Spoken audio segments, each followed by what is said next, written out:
بات کر لیتے ہیں نچوڑ کی، تو جو ہم ملکی سیاست کے موجودہ حالات کا اگر نچوڑ نکالیں تو جو ان دنوں تحریک انصاف سے تعلق رکھنے والے کسی بھی سیاسی رہنما کی پریس کانفرنس کی خبر سامنے آنے پر یہی گمان کیا جانے لگا ہے کہ وہ پارٹی سے اب راہیں جدا کر رہے ہیں، وہ آ کے لا تعلقی کا اعلان کر رہے ہیں.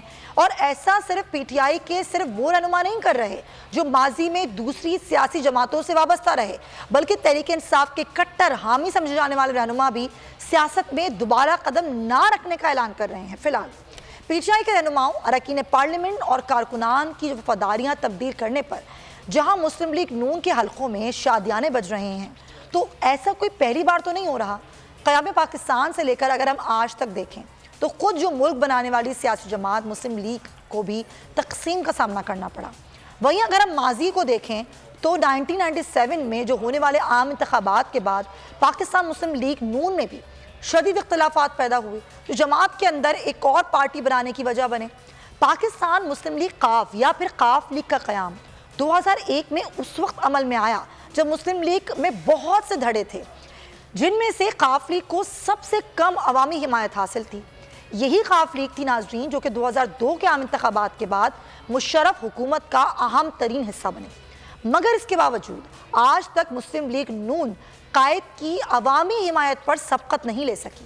اگر دباؤ کے تحت سیاسی پارٹی چھوڑنے کی نمایاں مثال دی جائے تو 1977 کے مارشل لاء کے بعد پیپلز پارٹی کو اس کا سامنا کرنا پڑا، جب مارشل لاء کے بعد مصطفیٰ کھر، ممتاز بھٹو، حفیظ پیرزادہ ملک سے ملک سے باہر گئے اور کوثر نیازی اور کمال اصفر نے بھی پارٹی سے راہیں جدا کر لی. اب ذکر کر لیں 1983 کا، جتوئی صاحب نے بھی پیپلز پارٹی چھوڑ دی، مگر اس سب کے باوجود پیپلز پارٹی کو نہ ختم کیا جا سکا، نہ اس کی عوامی حمایت کو کم کیا جا سکا، بلکہ اس کے بعد بھی پیپلز پارٹی حکومت بنانے میں کامیاب ہوئی. اب حالیہ تاریخ میں 1990 کی دہائی کا ذکر کر لیتی ہوں میں. ایم کیو ایم کے خلاف ہونے والا جو آپریشن تھا اور 2013 کے بعد جو سیاسی پارٹیوں میں ہونے والی ٹوٹ پھوٹ ہے، وہ بھی اس کی نمایاں مثالیں ہیں.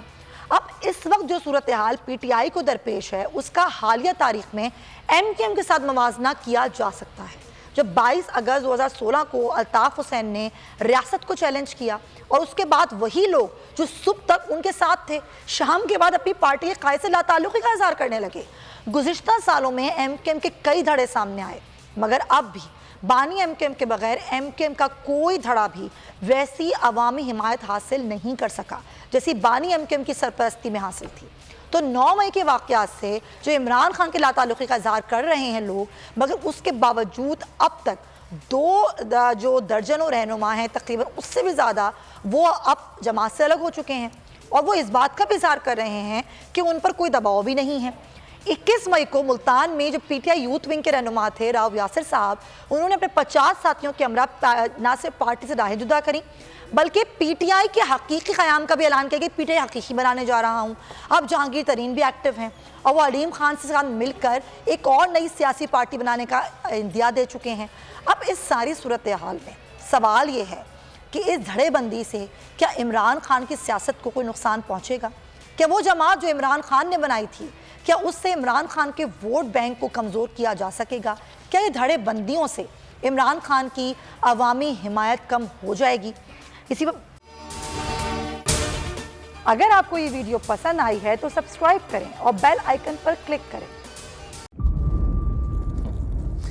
انتظار تھا نا، چلو اس بار وہ کرتے ہیں جو اس سے پہلے کیا ہی نہیں. قسمت کی آنکھوں میں آنکھیں ڈال کے جیتنا ہوگا. سب میں ہے شیر جیسی رہا، ذرہ ذرہ بھی ہر کنٹیسٹنٹ کو لگے گا پہاڑ.